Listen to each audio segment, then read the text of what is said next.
Fala, meus queridos, muito bem-vindos a mais um Lead Talks by JC. Meu nome é João Cazon e o vídeo de hoje é bem bacana. Bora começar então, porque o tema é complexo, mas ele vai fazer todo sentido. Bora lá. 7,8 trilhões de dólares. Este é o custo global por ano de algo que está acontecendo. Agora mesmo, enquanto você assiste a esse vídeo ou ouve a esse podcast. Não é uma crise financeira, não é uma pandemia, é algo muito mais silencioso e muito mais caro do que isso. É o custo da apatia. Funcionários desengajados, equipes que fazem apenas o mínimo, talentos que chegam na segunda-feira já esperando pela sexta. E isso não é achismo meu ou uma teoria de consultor. É o que a Gallup descobriu ao estudar a força de trabalho global. 11% do PIB mundial está sendo desperdiçado porque a maioria das pessoas simplesmente não está motivada a dar o melhor de si. E você, que é gestor, sente isso na pele, não sente? Aquela sensação de que, por mais que você invista em benefícios, aumente salário, melhore as condições, ainda assim algo está faltando. A energia não está lá, a faísca não acende. E aqui que está o problema. A maioria de nós está tentando resolver um problema do século XXI com ferramentas do século XX. Nós estamos rodando um software desatualizado e um hardware novo. E esse descompasso, ele que está custando caro, muito caro. Mas e se eu te dissesse que existe uma forma de reverter isso? Que existe uma arquitetura, sim, uma arquitetura científica para construir motivação verdadeira, duradoura e que gera resultados mensuráveis. É disso que nós vamos falar nos próximos minutos. E no final, você vai sair daqui com uma técnica específica para aplicar na próxima semana. Para entender como chegamos aqui, preciso te levar numa viagem rápida. Não se preocupa, tá? Ela não vai ser uma aula de história chata, é só um contexto aqui que ele é essencial. Pensa comigo, se motivação fosse um sistema operacional, tipo Windows, iOS, a humanidade já passou por três versões. Motivação 1.0 era pura sobrevivência, caçar, comer, não morrer. Funcionou por milênios. A motivação 2.0 surgiu na Revolução Industrial, era o sistema de cenoura e porrada. Você faz isso, ganha aquilo. Você não faz, sofre a consequência. Simples, direto. E funcionou perfeitamente para o mundo de linha de montagem. Tarefas repetitivas e trabalho braçal. Mas aqui que está o plot twist. A maioria das empresas ainda está rodando na motivação 2.0 no mundo que já exige a 3.0. E o que é a motivação 3.0? A motivação 3.0 é a compreensão baseada em décadas de neurociência e psicologia de que seres humanos têm um terceiro impulso, além da sobrevivência e das recompensas externas. Nós temos o impulso de aprender, criar e melhorar o mundo. E esse impulso, ele não responde a cenouras e porradas. Ele responde a algo completamente diferente. Deixa eu te mostrar quanto isso importa. Quando pesquisadores estudaram o efeito de bônus financeiros em tarefas criativas, descobriram algo chocante. Quanto maior a recompensa, pior o desempenho. Isso mesmo, pagar mais por criatividade piora o resultado, porque recompensas externas, o core da motivação 2.0, mantém a motivação extrínseca, matam a motivação intrínseca. Elas transformam uma atividade que era prazerosa em uma transação. O trabalho vira apenas um meio para um fim, e quando isso acontece, a criatividade morre. Então, se cenouras e porradas não funcionam mais, o que funciona? Bem-vindo à revolução intrínseca. O mentor e as ferramentas. Os três pilares. Depois de décadas de pesquisas, dois psicólogos, Edward Deci e Richard Ryan, identificaram algo fundamental. Eles descobriram que todo ser humano, independente de cultura, idade ou contexto, tem três necessidades psicológicas inatas. E quando essas três necessidades são satisfeitas, a motivação intrínseca explode. Quando são frustradas, você tem aqueles 7,8 trilhões de produtividade perdida. E essas três necessidades são autonomia, maestria e propósito. Aqui está a sacada. O papel do líder servidor não é motivar as pessoas, é criar as condições para que elas se motivem sozinhas, porque a origem da motivação é intrínseca. Aqui que está o pilar do centro de tudo que a gente está falando hoje. Deixa eu te mostrar como. Pilar um, autonomia. Autonomia não é anarquia, não é deixar todo mundo fazer o que quer. Autonomia é a sensação de ser o autor das próprias ações, é ter escolha, controle e vontade sobre o próprio trabalho. Pense assim, você está planejando uma viagem de carro. Como líder tradicional, você daria o mapa com cada curva detalhada, cada parada definida, cada horário cronometrado. Como líder servidor, você define o destino, dá a bússola e os limites de segurança e deixa a equipe escolher o caminho. E olha a diferença disso na prática. A Southwest Airlines, uma das empresas mais lucrativas da história da aviação, construiu uma cultura inteira em cima de uma premissa: se você cuidar dos seus funcionários, eles cuidarão dos seus clientes. Esse é o lema da liderança servidora. Esse é o lema que eu defendo com unhas e dentes em cada vídeo aqui do canal. Se você cuidar dos seus funcionários, eles cuidarão dos seus clientes. E você ouve muito falar sobre esse case da Southwest Airlines num livro de Simon Sinek chamado Líderes se servem por último. Ele conta bastante sobre esse caso lá, é muito interessante dar uma lida. Como que a Southwest Airlines se destacou perante as demais concorrentes do mercado por essa mudança na sua postura, na sua forma de considerar os seus colaboradores dentro da estrutura. Uma forma de trazê-los de forma estratégica a participar do negócio e não como meros recursos à disposição da companhia para alavancar seus resultados, mas de uma forma que eles crescessem, que eles se desenvolvessem, que eles evoluíssem e com isso criando com eles propósito e enaltecendo todos os pilares que a gente está trazendo aqui no vídeo de hoje. E quais foram os resultados que a Southwest Airlines conseguiu com essa mentalidade de: se você cuidar dos seus funcionários, eles cuidarão dos seus clientes? Os funcionários da linha de frente, eles têm autonomia para resolver problemas no momento, sem precisar de aprovações burocráticas. O resultado disso é uma taxa de satisfação de clientes liderando o setor há décadas. E isso não é sorte. Isso é design, isso é escolha, isso é estratégia. Então, como você, líder, fomenta autonomia de verdade? Aqui vão 3 ações práticas para você. Primeiro, defina fronteiras, não passos. Diga o que e o porquê, mas deixe o como com a equipe. Você define o objetivo e as barreiras de segurança, mas o caminho eles definem. Dê informação, não apenas tarefas. Autonomia sem contexto é abandono. Compartilhe o panorama estratégico, os desafios, os dados. Transparência radical é a base da autonomia real. Permita escolha onde for possível. Horários, ferramentas, métodos. Obviamente dentro dos limites razoáveis. Mas onde há espaço para escolha, abra esse espaço. Autonomia satisfeita? Você libera energia. Autonomia insatisfeita, você cria robôs corporativos. Próximo pilar. Pilar 2, maestria. Maestria é o desejo inato de melhorar em algo que importa. É aquele impulso que faz um músico praticar escalas por horas, um atleta repetir o mesmo movimento 1000 vezes, um programador refatorar código até ficar perfeito. E aqui está o segredo. Ninguém busca maestria em algo que não tem significado. Sabe aquele jogo de videogame que você jogou até dominar completamente? Por quê? Porque tinha desafio na medida certa. Não era fácil demais, entediante, e nem difícil demais, frustrante. Estava na zona Goldilocks, no ponto ideal. E da onde é esse termo Goldilocks? É que você pode pesquisar aí e vai dar caixinhos dourados. Mas esse termo ele é da economia, que quer dizer que ela não está nem se expandindo muito, nem se contraindo muito, ou seja, num termo balanceado. E o papel do líder servidor é qual? O papel do líder servidor é criar tarefas Goldilocks, desafios que esticam as capacidades da equipe sem quebrá-las. Eu vou até reaproveitar um exemplo do nosso episódio anterior. Quando o Satya Nadella assumiu a Microsoft em 2014, nós falamos que ele herdou uma cultura tóxica de competição interna, o stack ranking. Lembram disso? Onde funcionários eram classificados uns contra os outros. A mentalidade era: eu sei tudo e você precisa provar que também sabe. Na dela, ele virou o jogo. Ele implementou uma cultura de mentalidade de crescimento. A mensagem passou a ser: ninguém aqui precisa saber tudo, todo mundo aqui precisa estar aprendendo sempre. E como nós falamos, quais foram os resultados e frutos dessa medida? A Microsoft virou o jogo e multiplicou o seu valor de mercado em 10 vezes. E não foi por acaso.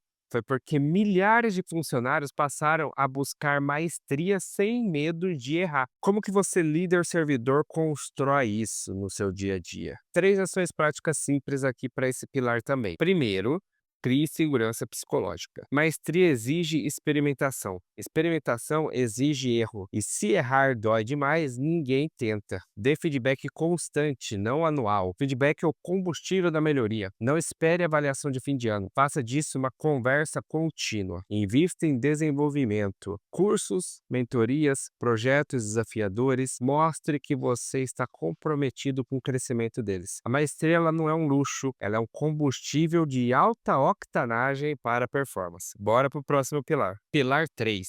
Propósito. Propósito é o mais poderoso dos três e também o mais mal compreendido. Propósito não é a declaração de missão moldurada na parede da sua empresa. O propósito é a resposta visceral à pergunta: por que o meu trabalho importa? E aqui é onde até as próprias pessoas caem naquela controvérsia de que o que importa é as contas estarem pagas, é o salário caindo na conta, é estar sendo bem remunerado. Isso importa, realmente isso é muito importante. É fundamental para que a pessoa tenha a motivação para estar trabalhando. Porém, se engana quem pensa que isso é tudo. Isso não é tudo. E aqui vai uma verdade concatenada a isso. Você pode dar autonomia, pode investir em maestria, mas se as pessoas não veem sentido no que fazem, elas vão embora. Ou pior, ficam, mas morrem por dentro. Ou seja, elas ficam trabalhando apenas aquele motivo que eu falei agora há pouco: pagar as contas, salário, se manter. Então isso não é motivação,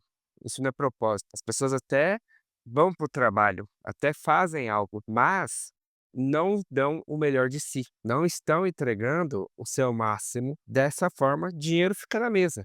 Dinheiro da empresa que poderia estar alocando esses profissionais para coisas que eles estariam entregando muito mais, e esses próprios profissionais estão limitados a sua atuação estar restrita apenas naquele cercado minúsculo, onde ele atua o mínimo para receber o mínimo. Então, a gente tem que ter uma forma de quebrar isso, uma forma de transpassar essa barreira, onde cada pessoa esteja motivada, esteja travada a entregar seu máximo. Não porque a companhia quer, mas porque ela vê sentido naquilo, porque ela quer aquilo, porque ela vê ganho para si mesma naquilo. E aí é aqui que está o terceiro e último pilar, que é tão importante para a motivação. Vou te contar agora sobre a Patagônia. A Patagônia é uma empresa de roupas outdoor e eles têm uma missão: estamos no negócio para salvar o nosso planeta natal. E eles levam isso a sério. Doa 1% das vendas para causas ambientais, processam governos para proteger terras públicas e numa Black Friday lançaram uma campanha com a manchete "Não compre esse casaco". Eles estavam literalmente pedindo para as pessoas consumirem menos. E a marca de roupa,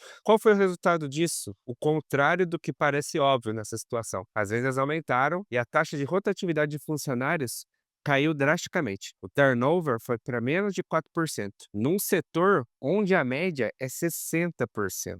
Por quê? Porque as pessoas não estão trabalhando lá por um salário apenas. Elas estão trabalhando por uma causa.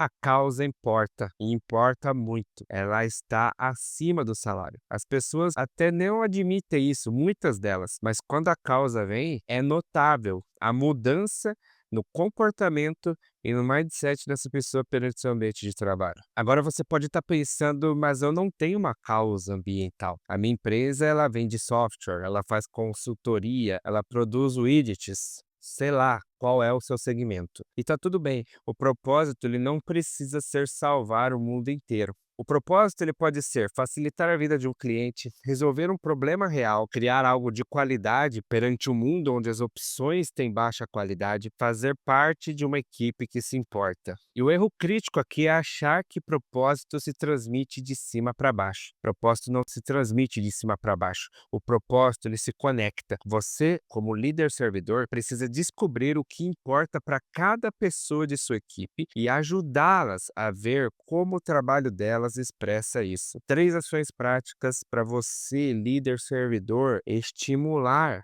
o propósito dentro do seu time. Comunique o porquê incessantemente. Eu cito muito o livro Comece pelo Porquê, de Simon Sinek, porque lá tem exemplos práticos e reais de empresas que atuam com base no porquê e são extremamente bem-sucedidas no que fazem. Não assuma que está óbvio, conecte cada tarefa à missão maior. Essa é uma questão extremamente cultural. 2, mostre o impacto. Histórias de clientes, dados de resultados, testemunho, torne um impacto tangível. Mostre para as pessoas, olha, o fruto do nosso trabalho está sendo este. Deixe as pessoas saberem o que está acontecendo. Escute e conecte propostas individuais. Faça perguntas, descubra o que move cada um e ajude-os a ver o alinhamento. Extremamente importante as coisas não têm que ficar fechadas a 4 paredes apenas para a diretoria. Todos fazem parte desse ecossistema. Todos fazem parte do sucesso da companhia. A autonomia gera energia. A maestria, ela gera competência e o propósito gera significado. E quando os 3 se encontram, você não precisa motivar ninguém. Eles se motivam por si só.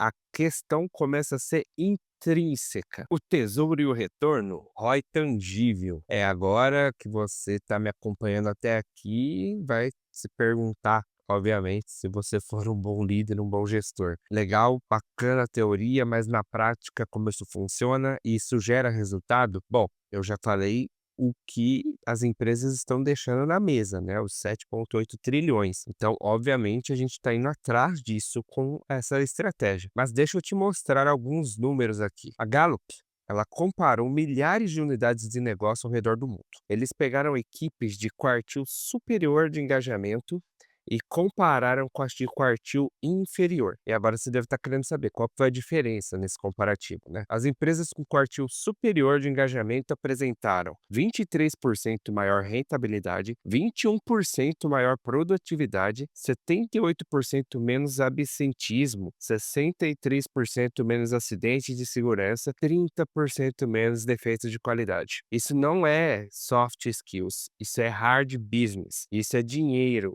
Isso é resultado. E vou além. Empresas com funcionários altamente engajados têm 21% mais chances de serem lucrativas. Pense assim, você pode ter a melhor estratégia do mundo, a melhor tecnologia, o melhor produto. Mas se sua equipe não está engajada, você está dirigindo uma Ferrari com freio de mão puxado. É basicamente isso. E tirar esse freio? Não exige mais orçamento, exige mais liderança. E mais, liderança servidora. Agora, como prometido, vou te dar uma técnica específica para você aplicar na sua próxima semana. A técnica: o mapeamento motivacional. Eu chamo isso de mapeamento motivacional one-on-one. É uma conversa estruturada que você vai ter com cada membro da sua equipe. Não é avaliação de desempenho, não é feedback. É uma conversa de descoberta e conexão. Você vai reservar de 30 a 45 minutos com cada pessoa e fazer 3 conjuntos de perguntas, uma para cada pilar. Prontos? Bora para o primeiro pilar. No pilar de autonomia, você vai perguntar: onde você sente que tem mais controle e liberdade no seu trabalho atual? Onde você gostaria de ter mais autonomia, mas sente que não tem? Se você pudesse mudar uma coisa sobre como fazemos as coisas, o que seria? E o que você, líder, está fazendo aqui nessas perguntas? Você está mapeando onde a autonomia já existe e onde ela está sendo sufocada. E o mais importante, você está sinalizando que a opinião deles importa. Você está se colocando à disposição para ouvir. Isso já faz uma diferença enorme no impacto da sua liderança sobre esse colaborador. Porque raramente um colaborador é confrontado com essas perguntas que vão tão de frente ao propósito de gerar mais autonomia a ele. Então aqui já é um indício muito forte que já pode gerar resultados positivos relevantes. Mas não acaba por aqui. Vamos para o segundo pilar, que é sobre maestria. Quais são as perguntas que você vai direcionar nesse pilar para o seu colaborador? Você vai perguntar: em que habilidade você gostaria de ser excepcional daqui a um ano? Qual foi a última vez que você sentiu que realmente cresceu profissionalmente? O que eu, como líder, posso fazer para te ajudar a chegar lá? Aqui, nesse pilar, nessas perguntas, você está identificando o que move cada pessoa em termos de desenvolvimento. E você está se posicionando como um facilitador do crescimento deles e não um avaliador. compreende? Então, aqui você também já está se posicionando como um líder seguidor perante esse colaborador e concatenado as perguntas anteriores e a esse papo, né, esse papo motivacional one on one como um todo, você já sai daqui com uma mentalidade perante esse colaborador diferenciada. Ele já sai mais motivado, ele já vai sair mais engajado, ele já vai sair com uma visão melhorada em relação ao vislumbre do futuro dele ali dentro daquela organizacional. Bora para as perguntas do nosso último pilar, que é o propósito. Sobre o propósito, você vai perguntar: o que te faz sentir orgulho no trabalho que você faz? Quando você sente que seu trabalho realmente faz diferença? Se você tivesse que explicar para alguém fora da empresa por que o seu trabalho importa, o que você diria? Essas perguntas aqui são ouro, porque a maioria das pessoas nunca parou para pensar nisso conscientemente. E quando você faz essas perguntas, você está ajudando elas a se conectarem com esses pontos. Então, só para a gente fechar aqui e resumir todo esse ponto, depois das conversas você vai registrar essas respostas, você não vai confiar na sua memória. O ideal é que você já anote ali ou algumas perguntas que talvez a pessoa vai pensar um pouco mais, né, levar isso de forma assíncrona, mas não esquecer de coletar novamente essas respostas. Identificar uma ação concreta para cada pilar. Não precisa ser uma ação grande, mas precisa ser uma ação real e ter um follow-up em 30 dias, agendar esse follow-up para mostrar que você realmente levou essa conversa a sério e não foi só um papo ali com algumas intenções. Porque intenção a gente tem bastante, né? Mas de transformar a intenção em ação prática, o abismo é maior, né? E poucos avançam a esse estágio. Essa técnica de gestão, ela não é mágica, mas ela é extremamente poderosa, porque ela faz algo que a maioria dos líderes nunca faz. Ela mostra que você se importa com as pessoas como pessoas e não como recursos. Como eu já trouxe aqui para vocês, e a gente está fixando mesmo, né, de forma expressiva porque realmente isso é muito importante. Esse é o diferencial da liderança servidora. E isso, meus amigos, isso muda tudo, tá? Então, para a gente encerrar o nosso vídeo de hoje, vamos recapitular tudo isso aqui. A motivação, ela não é um mistério, ela não é uma arte abstrata, é uma ciência. E é uma ciência clara. Seres humanos prosperam quando têm autonomia, quando podem buscar maestria e quando sentem que o seu trabalho tem propósito. E o papel de um líder não é comandar ou motivar no sentido tradicional. Seu papel é arquitetar um ambiente onde as pessoas possam se motivar sozinhas. Eu sei que isso pode parecer contraintuitivo, afinal, fomos treinados para acreditar que liderar é estar no controle, é ter respostas, é dar ordens. Mas a verdade é que a liderança mais poderosa é aquela que serve primeiro. Pensa no maestro de orquestra. Ele não toca nenhum instrumento, mas sem ele a música não acontece. Ele não cria o som, mas cria as condições para que o som aconteça. Você, como líder, é o maestro. E a sua equipe é a orquestra. Dê para eles autonomia, invista na maestria deles e conecte eles a um propósito. E então, só sai da frente. Deixe a música acontecer. Sua missão para essa semana: escolha uma pessoa da equipe e faz esse mapeamento motivacional que eu trouxe agora há pouco, one on one. E observe o que acontece a partir daí. Se esse vídeo te ajudou, meus amigos, dê um like, deixe seu comentário, compartilhe com outros líderes e eu aguardo você no nosso próximo Lead Talks by JC. Até lá, um abraço.